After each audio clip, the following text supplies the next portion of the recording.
नमस्कार दोस्तों, स्वागत है हमारे YouTube चैनल के नए वीडियो में। आजकल वेस्ट बंगाल में इलेक्शन चल रहे हैं और वेस्ट बंगाल का political space different political ideology, चाहे वो लेफ्ट हो, राइट हो, सेंटर हो, उसको जगह देती है, जिससे यहाँ का इलेक्शन और भी दिलचस्प हो जाता है। इस वीडियो में हम लोग बात करेंगे बंगाल के मेजर पॉलिटिकल इवेंट्स के बारे में, जो कि आज के पॉलिटिकल सिचुएशन को आधार देता है। इस वीडियो में डिफरेंट पॉलिटिकल पार्टी के रूलिंग के बारे में बात होगी, पर यह वीडियो किसी भी पॉलिटिकल आइडियोलॉजी को न सपोर्ट करता है न इंडोर्स करता है। तो आगे बढ़ने से पहले चैनल को सपोर्ट करने के लिए इसे सब्सक्राइब करें और वीडियो अगर पसंद आए तो इसे लाइक भी करें। शुरुआत करते हैं बहुत ही अनफॉर्चुनेट इवेंट से, जो कि है बंगाल का पार्टीशन। भारत के इंडिपेंडेंस के साथ ही बंगाल को दो पार्ट में डिवाइड कर दिया गया। वेस्ट बंगाल बना हिंदू मेजॉरिटी एरिया और ईस्ट बंगाल बना मुस्लिम मेजॉरिटी एरिया। इससे बहुत बड़ा रिफ्यूजी क्राइसिस डेवलप हुआ, जो कि ऑलमोस्ट बंगाल में 2 डिकेड तक चला। स्टैट्स के अनुसार अगर देखा जाए तो ऑलमोस्ट 50 लाख पीपल 1947 से 1971 तक ईस्ट बंगाल से वेस्ट बंगाल की ओर माइग्रेट किए। अब इतने सारे रिफ्यूजी को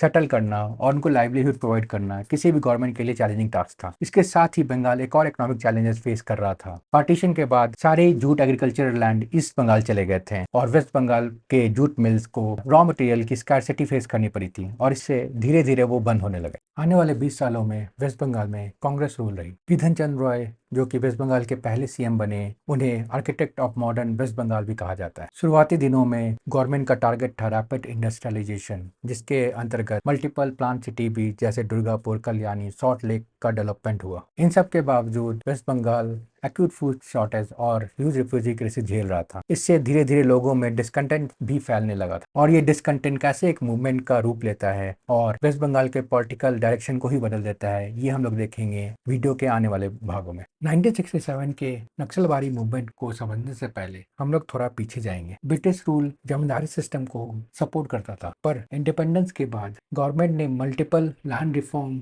पॉलिसीज लाए, जिससे लैंड को रीडिस्ट्रीब्यूट किया जा सके और जमींदारी सिस्टम को अबॉलिश किया जा सके। पर ये पॉलिसीज सक्सेसफुल नहीं रहे और शेयर क्रॉपर्स और टेनेंट फार्मर का एक्सप्लॉयटेशन जारी रहा। नक्सलबारी, जो कि डार्जिलिंग डिस्ट्रिक्ट का एक विलेज है, वहाँ के लैंडलॉर्ड के कुछ लोगों ने एक पीजेंट पे अटैक कर दिया। गुस्साए फार्मर ने भी लैंडलॉर्ड और पुलिस पे अटैक कर दिया, और ये बात जल्दी ही एस्केलेट कर गई और एक स्टेट वर्सेस पीपल का मूवमेंट का रूप ले ली। जैसे ये मूवमेंट वाइड स्प्रेड होता है, लेफ्ट के लीडर्स और आइडियोलॉग लाइक चारू मजेदार और कानू सान्याल इसमें आते हैं और इसे माओइज्म से जोड़ते हैं। अब माओइज्म क्या है? माओइज्म स्टार्ट होता है चाइना के माओ जेडांग से। कार्ल मार्क्स और लेनिन के क्लास स्ट्रगल के आइडियोलॉजी में इंडस्ट्रियल वर्कर के बारे में बात की गई है। माओइज्म का जो आइडियोलॉजी है उसमें फार्मर के आर्म रिबेलियन के बारे में बात की गई है, इसलिए इंडिया के फार्मर मूवमेंट को माओइज्म से कनेक्ट करके इसे आर्म रिबेलियन का रूप दिया गया। धीरे धीरे करके ये movement anti national terror activity के रूप में कन्वर्ट हो गई, जो कि गुरिल्ला वॉरफेयर के रूप में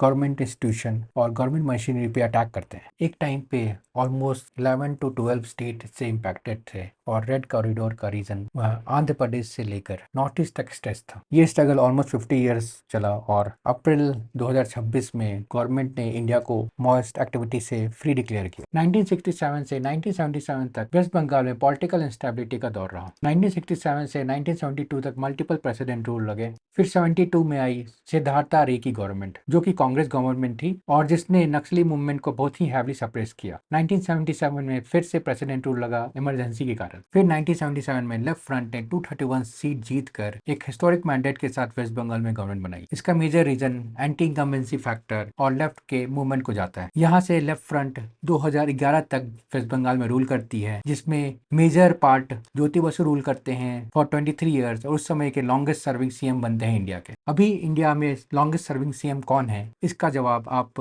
कमेंट सेक्शन में दें। लेफ्ट गवर्नमेंट का सबसे बड़ा अचीवमेंट रहा ऑपरेशन वार्गा, जिसमें लैंड राइट दिए गए ऑलमोस्ट 15 लाख शेयर क्रॉपर्स को। फिर भी लेफ्ट गवर्नमेंट मल्टीपल कंट्रोवर्सी से घिरी रही, जैसे मरीज झापी मैसकेयर, बिजौन सेतु मैसकेयर। इनके बारे में आप इंटरनेट पे पढ़ सकते हैं, हो सके तो कमेंट में भी बताएं। धीरे धीरे करके मल्टीपल इंस्टीट्यूशन को पॉलिटिकलाइज किया गया। स्ट्राइक और यूनियन ने इंडस्ट्रियल ग्रोथ को बहुत ही हैम्पर किया, और रैपिड इंडस्ट्रियलाइजेशन नहीं हो पाया बंगाल का जैसे होना चाहिए था। अब हम लोग बात करेंगे वेस्ट बंगाल पॉलिटिकल स्पेस में नई पार्टी के एवोल्यूशन की, जिसका नाम था तृणमूल कांग्रेस। ममता बनर्जी, जो शुरू में कांग्रेस से अटैच थी, वो 1998 में अलग होकर तृणमूल कांग्रेस का स्टैब्लिशमेंट किया। उनका मानना था कि West Bengal Congress left left government को टॉपल करने के लिए उतना एफर्ट नहीं डाली है जितना डालना चाहिए था। उनका एक और स्टेटमेंट बहुत फेमस था, वाटरमेलन कांग्रेस, मींस बाहर से हरा अंदर से लाल। यहाँ से दो इंसिडेंट ऐसे हुए जिससे वेस्ट बंगाल पॉलिटिक्स तृणमूल कांग्रेस की ओर मुड़ गई। ये दो इंसिडेंट थे सिंगूर और नंदीग्राम के। दोनों जगह ही इंडस्ट्रियलाइजेशन के लिए लेफ्ट गवर्नमेंट ने लैंड एक्विजिशन किया था, जिसके खिलाफ फार्मर ने प्रोटेस्ट किया। इस प्रोटेस्ट में टीएमसी ने फार्मर का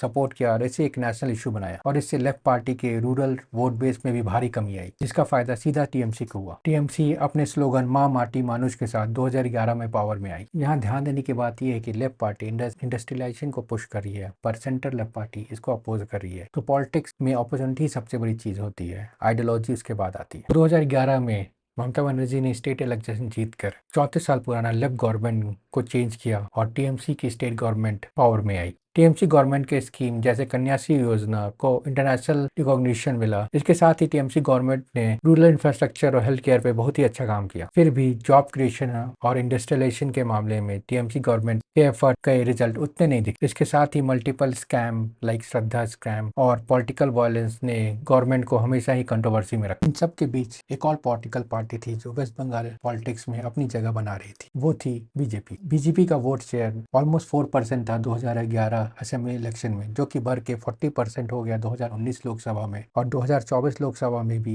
ये अराउंड 39% था। बीजेपी ने ऑलमोस्ट रिप्लेस कर दिया लेफ्ट और कांग्रेस को as a primary opposition party. BJP का स्ट्रैटेजी है बंगाल में बंगाली प्राइड वर्सेस इन्फिल्ट्रेशन का। इसके साथ ही बीजेपी अंडर डेवलपमेंट और जॉब क्रिएशन के इशू को जोर शोर से उठा रही। इसके साथ ही बीजेपी टीएमसी के अगेंस्ट लगे एलिज करप्शन चार्जेस को एक मुद्दा बना के पब्लिक ओपिनियन अपनी ओर शिफ्ट करना चाहती है। इस बार का state election mainly BJP versus TMC ही है। इस वीडियो खत्म करने से पहले एक और इंटरेस्टिंग फैक्ट देना चाहता हूँ। 2021 के असेंबली इलेक्शन में मातीगारा नक्सलबारी कंस्टिट्यूंसी को बीजेपी ने 70,000 वोटों से जीता था। ये वही जगह है जहां से लेफ्ट मूवमेंट स्टार्ट हुआ था, और आज वहां एक राइट पार्टी का कैंडिडेट जीत रहे हैं। यही डेमोक्रेसी की आयरनी है और खूबसूरती भी। अगर वीडियो पसंद आया तो इसे लाइक करें और चैनल को सपोर्ट करने के लिए सब्सक्राइब भी करें। मिलते हैं अगले वीडियो में।